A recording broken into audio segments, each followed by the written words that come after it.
Okay guys, today we're going to be talking about things you should be looking out for when you're going to open your first restaurant.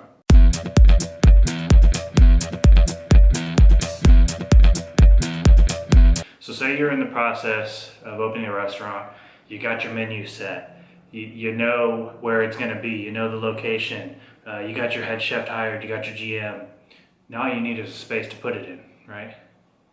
Sometimes that's the last thing you think about. Sometimes it's the first thing you think about. But what you want to do is when you're looking at these spaces, you're going to hire a commercial broker. You got to hire a commercial broker that's going to find the deals for you, find the space where you want to be. But more importantly, you got to ask them the right questions so you know early on whether this place is going to work for you or not. Restaurants are very particular spaces. You can't just go into a house and make a restaurant out of it. You can't just go into an office building and make a restaurant out of it. There are some things you need to look out for when you're getting these restaurants to make sure that you're not hurting yourself by getting the wrong space. I always recommend talk to an architect early. Of course, I'm going to advocate for architects, but really have us on board early on, even before you find the space. What we can do is we can help you look out for things that might be a gotcha down the road. So today we're going to talk about 3 things to look out for when you're going to find your first restaurant space. The important thing is to ask these questions early. You're going to look at things like kitchen size, you're going to look at seating capacity, all very important stuff. These are all kind of basic things, so I'm not going to talk about them here.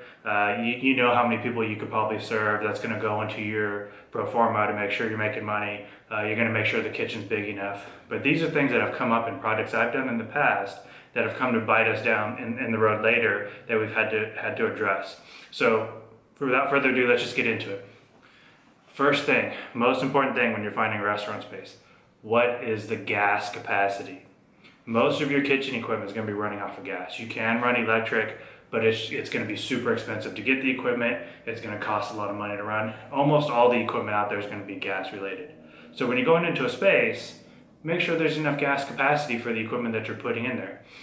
Likely you'll have a kitchen layout person, a kitchen rep, somebody that's going to help you size so that you know what size equipment you're using early on. If you don't, talk to the architect. They'll have their engineers look at it. But we need to know how much capacity the building has of gas serving it. The reason that's important is because if you have to all of a sudden switch out equipment that maybe you could get used on Craigslist, or you have the equipment maybe already and you're going to get it gas, you need to make sure you have enough gas to serve it. So make sure there's enough gas serving your building. Number 2, this is something that gets overlooked all the time: fire sprinklers.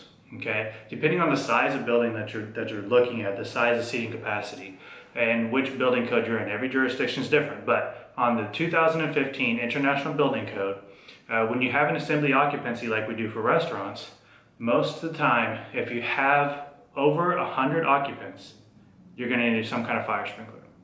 If you have over 100 occupants and you don't have a fire sprinkler, you have to get real creative with how you separate the fire areas to make sure there's no danger. The reason for this is you get a bunch of people in one room and a fire happens, you got to make sure they get out safe. That's what our job is as the architect, to make sure we're protecting the health, safety, and welfare of the public. So look for a space that already has fire sprinklers, because if it doesn't, that's a big hit on your budget. I mean, we're talking 50,000, 100,000, depending on the size that you need. It's a lot of money that you could be spending on equipment. You could be spending on better stools for your bar area. You could be spending on stuff that's more important. So if it already has a fire sprinkler, you're already golden. If it doesn't, it doesn't mean you can't do it. You just got to get real creative on how you keep everybody safe. So make sure you're looking for spaces that either have a fire sprinkler or you're talking to an architect early so that we can work with you to figure out how we can work around these issues. Number 3, seems very minor, but could be a real hit on your budget: restrooms. A lot of spaces come in with restrooms in there, but are they big enough? And do they serve enough people? If you have an existing space that maybe wasn't a restaurant before, that maybe they were anticipating it was an office space at 100 square feet per occupant, maybe you only have 10 people in that space, so you only need 1 bathroom. But what if you have now 100 people in that space? That 1 bathroom is not enough for all these people. Not just by actual usability, but by code as well. By the International Plumbing Code, there's a certain number of restrooms you need, a certain number of fixtures you need per number of occupants. So if it already has restrooms, great, but make sure they're enough. If it doesn't have restrooms, where is the water line? Do we have to now cut concrete to get to the area where you want to put the restroom? Because that could be a big cost as well. We want to make sure we're reducing as much cost early on so that when you're looking at these spaces, it's not just the perfect location that is big enough, is the right price, but how much is it going to hit us on the construction budget? So if the restroom's already there, make sure there's enough of them, make sure they're completely compliant, accessibility compliant, whether it's ADA or here in Texas, we have the Texas accessibility standards. Somewhere in those codes will tell you how many fixtures you need, what size they need to be, and make sure that your space is capable of doing that, because otherwise you could be spending a lot of money to cut concrete to put a bathroom in. So there you have it. Those are 3 basic things that often get overlooked. A lot of times you're putting your pro forma together, you're making sure you have enough money, you're going to serve enough people. You're worried about things that you know, like the food, making sure that tastes good.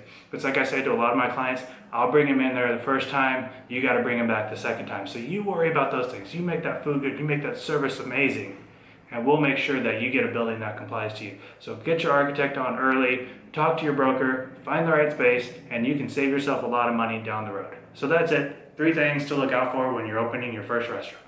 See ya.